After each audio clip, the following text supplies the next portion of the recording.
Sicurezza sembra essere la parola d'ordine di ogni esponente della politica, dal consigliere di quartiere al ministro, ma i mezzi che vengono messi a disposizione delle forze dell'ordine sono sempre carenti. La situazione per chi opera nel settore è sempre più difficile. Il problema che in questo momento è un cancro proprio per le forze di polizia è proprio la mancanza di risorse. A parlare così è Mauro Armelao, segretario veneto dell'UGL della Polizia. Non riusciamo a garantire un adeguato controllo del territorio, addirittura appunto visto che oggi c'è il congresso regionale della forestale, allora addirittura mancano le risorse per mantenere il servizio ipomontato, esempio nel lato piano di Asiago. Per questa situazione Armelao chiama in causa la politica. Questo la dice lunga su quello che è la politica nazionale di tagli indiscriminati lineari nei confronti della sicurezza. E non è leggenda il fatto che non ci siano i soldi per far funzionare le volanti. Pensate solo che la Questura di Venezia all'anno sul capitolo di spesa per la manutenzione degli automezzi ha a bilancio 7.000 euro che praticamente terminano nel giro di 2 mesi.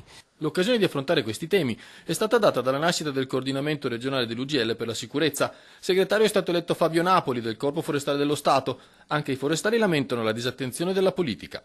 Quello che noi vediamo è una mancanza di attenzione da parte dell'organo politico per poter darci quelle risorse che possono essere dai buoni benzina per poter presidiare il territorio a appunto tutte quelle risorse minime necessarie per poter svolgere l'attività al meglio.